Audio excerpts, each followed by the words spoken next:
ಮಾಡೋದಕ್ಕೂ ರೆಡಿ ಇದ್ದೀವಿ. ರೈತರಿಗೆ ಯಾವ್ದು ಒಪ್ಪಿಕೊಟ್ರೆ ಅದನ್ನ ನಾವು ಮಾಡೋದಕ್ಕೆ ನಾವು ಹೇಳ್ಬೋದು ಆನ್ಸರ್ ಕರೆಕ್ಟ್ ಆಗಿಲ್ವಾ. ನಾವು ರೈತರು ಒಪ್ಕೊಂಡಿಲ್ಲಪ್ಪ ಅದಕ್ಕೆ ನಾವು ಮಾಡಿಲ್ಲ ಲೇಔಟ್ ಅನ್ಬೋದು.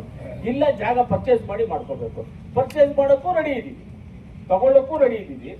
ಅಕ್ವಿಜೇಷನ್ ನೀವು ಒಪ್ಕೊಂಡ್ರೆ ಅಕ್ವಿಜೇಷನ್ ಮಾಡಿ 50-50 ರೇಷಿಯೋದಲ್ಲಿ ಮಾಡೋಕ್ಕೂ ರೆಡಿ ಇದ್ದೀವಿ, ಅಕ್ವಿಜೇಷನ್ ಅಲ್ಲಿ ಮಾಡೋದಕ್ಕೂ ರೆಡಿ ಇದ್ದೀವಿ, 50-50 ರೇಷಿಯೋಗಿದ್ದೀವಿ, ಪರ್ಚೇಸ್ ಮಾಡ್ಕೊಳ್ಳೋದಕ್ಕೂ ರೆಡಿ ಇದ್ದೀವಿ, ಮೂರಕ್ಕೂ ರೆಡಿ ಇದ್ದೀವಿ. ರೈತರಿಗೆ ಯಾವ್ದು ಒಪ್ಪಿಕೊಟ್ರೆ ಅದನ್ನ ನಾವು ಮಾಡೋದಕ್ಕೆ ಸಿದ್ಧವಾಗಿದ್ದೀವಿ. ಯಾರೋ ರೈತರಿಗೆ ಮೋಸ ಮಾಡಬೇಕು ಅಂತ ಬಂದಿಲ್ಲ. ನಿಮ್ಗೇನಾದ್ರೂ ಮೋಸ ಮಾಡಬೇಕು, ಈ ಜಮೀನು ಕಿತ್ಕೋಬೇಕು ಅಂತ ಸರ್ಕಾರಿ ಕೆಲಸದ ನೋಟಿಫಿಕೇಶನ್ ಮಾಡಿ ಮಾಡಿಸ್ಬೋದಾಗಿತ್ತು. ಯಾಕೆ ನಿಮ್ಮನ್ನೆಲ್ಲ ಕರೆದ್ವಿ? ನಿಮ್ಮ ಒಪಿನಿಯನ್ಗೋಸ್ಕರ ಕರೆದಿದ್ದು. ಇಲ್ಲ, ನಿಮ್ಮ ಬಲವಂತವಾಗಿ ತಗೊಳ್ಳಲ್ಲ, ಅದಕ್ಕೆ ಅಂತಾನೆ ನಿಮ್ಮನ್ನೆಲ್ಲ ಕರೆದಿದ್ದು ಇಲ್ಲಿಗೆ. ಬಲವಂತವಾಗಿ ತಗೊಳ್ಳಲ್ಲ, ಅದು ಆಗ್ಬಿಡ್ಲೆ ಬೇಡ. ಬಲವಂತವಾಗಿ ತಗೊಳ್ಳೋದು, ಬಲವಂತವಾಗಿ ತಗೊಳ್ಳೋ ಪ್ರಶ್ನೆನೇ ಇಲ್ಲ. ಇಲ್ಲ ಬಲವಂತ ಇಲ್ಲ. ನಾನು ಹೇಳ್ತಾ ಇರೋದು ಏನು ಅಂದ್ರೆ ನೋಟಿಫಿಕೇಶನ್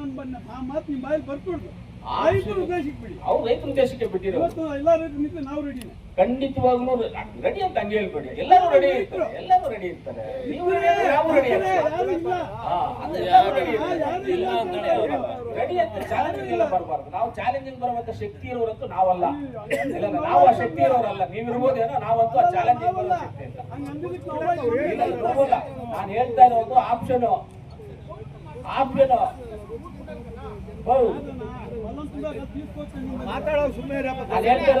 ಇನ್ನ ಒಂದು ಎಕ್ಸಾಂಪಲ್ ಕೊಡ್ತೀನಿ. ಹೊಸ ಕಾರ್ ತಗೊಳ್ತೀಯ, ಪೆಟ್ರೋಲ್ ಹಾಕ್ಬೇಕು, ಆಯಿಲ್ ಹಾಕ್ಬೇಕು, ಅದಕ್ಕೆ ಇದು ರೇಡಿಯೇಟರ್ ಆಯಿಲ್ ಹಾಕ್ಬಿಟ್ಟೆ ಕಾರ್ ಓಡಿಸ್ಬೇಕು. ಒಂದೊಂದಕ್ಕೊಂದೊಂದು ಆಪ್ಷನ್ ಹೇಳಿದೆ. ನಾನೇ ಹಿಂಗ್ ಮಾಡ್ಬಿಡ್ತಾ ಇದ್ದೆ ಅಂತ ಹೇಳ್ತಾ ಇಲ್ಲ. ಹಿಂಗೆಲ್ಲ ಮಾಡೋದಕ್ಕಿದೆ. ಆದ್ರೆ ನಿಮ್ಮನ್ನೆಲ್ಲ ಕರ್ತಿರೋದಿರೋದಕ್ಕೆ, ನಿಮ್ಮನ್ನೆಲ್ಲ ಒಪ್ಪಿಸ್ಬೇಕು ಅಂತ ಕರ್ತಿರೋದು ಇಲ್ಲಿಗೆ. ನಿಮ್ಮನ್ನೆಲ್ಲ ಕರೆದಿರೋದು ಒಪ್ಸಕ್ಕೆ ಅಂತ ಹೇಳಿದ್ವಿ. ನೀವು ಒಪ್ಕೋಬಹುದು ಬಿಡ್ಬೋದು, ಅದು ನಿಮ್ ಜವಾಬ್ದಾರಿ. ನಿಮ್ಮ ಸೊತ್ತು ತೀರ್ಮಾನಗಳು ನೀವು, ನಿಮ್ಮ ಸೊತ್ತಿಗೆ ತೀರ್ಮಾನ ನೀವು. ಮಾಡಿ ಅಂದ್ರೆ ಮಾಡ್ತೀವಿ, ಬೇಡ ಅಂದ್ರೆ ಬೇಡ, ಬೇಡ ಅಂದ್ರೆ ಬೇಡ. ನಾವೇನು ಫೋರ್ಸ್ ಮಾಡೋದಿಲ್ಲ. ಅದಕ್ಕೆ ಇದೆಲ್ಲ ಇದೆ. ನೀವು ಇನ್ನ ಯೋಚನೆ ಮಾಡಿ.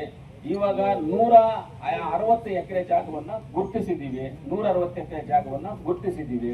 ನೀವೆಲ್ಲ ಒಪ್ಕೊಂಡ್ರೆ ಮಾಡ್ತೀವಿ, ಒಪ್ಕೊಳ್ದೆ ಇದ್ರೆ ಬೇಡ. ಅದೇನು ದೊಡ್ಡ ಫೋರ್ಸ್ ಮಾಡೋದಂಥದ್ದು ಏನು ಇಲ್ಲ. ನಿಮ್ಮನ್ನು ಫೋರ್ಸ್ ಮಾಡಿ ಕಿತ್ಕೊಳ್ಳುವಂಥ ಪರಿಸ್ಥಿತಿ ಏನು ಇಲ್ಲ. ನಾವು ಫೋರ್ಸು ಮಾಡೋದಿಲ್ಲ.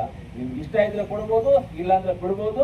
ಇದನ್ನು ಕೈ ಬಿಟ್ಟು ಹಂಗೂ ಏನಾದ್ರು ಮುಂದಿನ ದಿನಗಳು ನೋಡೋಣ ಹೆಂಗಾಗುತ್ತೆ ಅನ್ನೋದು ಉದ್ದೇಶ. ನಿಮ್ಮನ್ನೆಲ್ಲ ಕೇಳಕ್ಕೇನೆ ಇವತ್ತಿಲ್ಲಿ ಕರೆದಿರುವಂಥದ್ದು. ನನ್ನ ಪ್ರಕಾರವಾಗಿ ಒಳ್ಳೆ ಅಭಿವೃದ್ಧಿ ಮಾಡುವಂಥದ್ದು.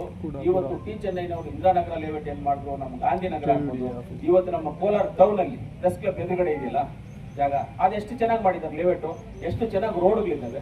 ಈ ರೀತಿಯಲ್ಲಿ ಮಾಡಿ ನಮ್ಮ ಜನಗಳಿಗೆ ಕೊಡೋಣ ಅನ್ನೋದು ಉದ್ದೇಶ ನಮ್ಗಷ್ಟೇ. ಇವತ್ತು ನಾವು ಕೆಲವೊಂದು ಸರ್ಕಲ್ ಎಲ್ಲ ಪ್ಲಾನ್ ಮಾಡಿದೀವಿ, ಟೆಂಡರ್ ಮಾಡಿದೀವಿ.